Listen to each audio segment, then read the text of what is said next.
ஆண்டவராகிய இயேசு கிறிஸ்துவின் நாமத்தில் காலை வாழ்த்துக்கள். இன்றைய மன்னா, சீயோன் கேட்டு மகிழ்ந்தது. கர்த்தாவே, உம்முடைய நியாய தீர்ப்புகளின் நிமித்தம் யூதாவின் குமாரத்திகள் களி கூர்ந்தார்கள். சங்கீதம் 97 வசனம் 8. பாருங்க, டெய்லி யார் யாரெல்லாம் எதுக்கெல்லாம் களி கூர்ந்தாங்கன்னு. மகிமையில் களி கூர்ந்தார்கள், அவருடைய கிருபையில் களி கூர்ந்தார்கள், ரட்சிப்பில் களி கூர்ந்தார்கள், அவருடைய ஆச்சரியமான வழிநடத்துதலில் களி கூர்ந்தார்கள், அற்புதமான காரியங்களை கண்டு களி கூர்ந்தார்கள், நீதிமான்கள் களி கூர்ந்தார்கள், அவர் நாமத்திலே களி கூர்ந்தார்கள் என்று சொல்லி நம்ம பார்த்தோம். இன்றைக்கு அவருடைய நியாய தீர்ப்புகள் நிமித்தம் களி கூர்ந்தாங்க. யாரு? யூதாவின் குமாரத்திகள்.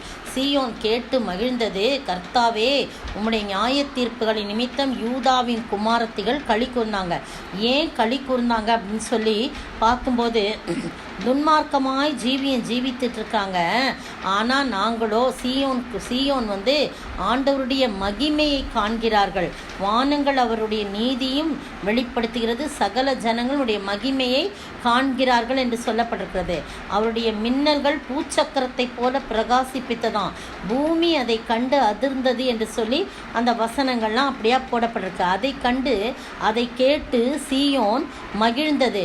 என்னன்னா, சொரூபங்களை வணங்கி விக்கிரங்களை பற்றி பெருமை பாராட்டுகிற யாவரும் வெட்கப்பட்டு போவார்களாக அப்படின்னு போட்டிருக்கு. அதெல்லாம் கேள்விப்பட்டு சீயோன் மகிழ்ந்தது.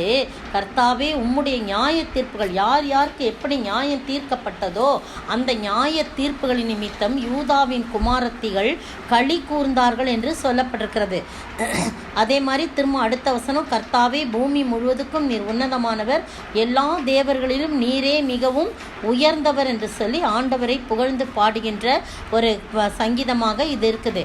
பாருங்க, அதே வசனம் பாருங்க, சங்கீதம் 48:11 பாருங்க, உம்முடைய நியாய தீர்ப்புகளின் நிமித்தம் சீயோன் பர்வதம் மகிழ்வதாக, யூதாவின் குமாரத்திகள் களி கூர்வார்களாக.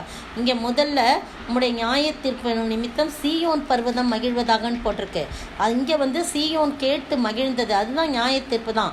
அடுத்தது திருப்பி நியாய தீர்ப்பு நிமித்தம் யூதாவின் குமாரத்திகள் களி கூர்ந்தார்கள் என்று சொல்லி தனித்தனியாக போடப்பட்டிருக்கு. பாருங்க, சீயோனை சுற்றி உலாவி அதன் கொத்தளங்களை எண்ணுங்கள், பின்வரும் சந்ததிக்கு நீங்கள் விவரிப்பதற்காக அதன் அலங்கத்தை கவனித்து அதன் அரமனையை சுற்றி பாருங்கள். இந்த தேவன் என்றென்றைக்கும் உள்ள சதா காலம் நம்முடைய தேவன், மரண பரியந்தம் நம்மை நடத்துவார் என்று சொல்லி இந்த சங்கீதம் இவ்விதமாய் சொல்லப்படுகிறது. இந்த அருமையான வேளையிலே அந்த வசனத்தின் தொடக்கலாம் பார்த்தீங்கன்னா, கோராகின் புத்தருக்கு ஒப்புவிக்கப்பட்ட சங்கீத பாட்டுன்னு சொல்லப்பட்டிருக்கு.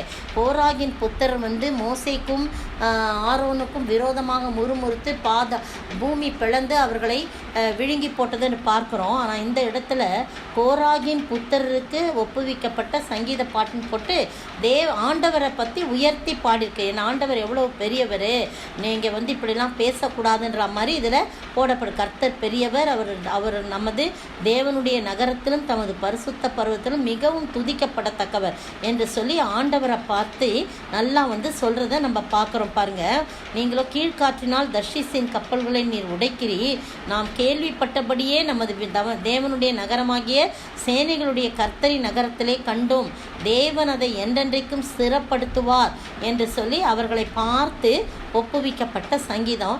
இந்த 11ஆம் வசனமோ இங்கே இருக்க 8ஆம் வசனம் ஒன்று போது, நீங்களும் நானும் ஆண்டவருடைய மகிமையை கேட்டு மகிழ்ந்து அவருடைய நியாயமான நியாய தீர்ப்புகளை கண்டு அதன் நிமித்தம் நாம் என்ன செய்யணுமா?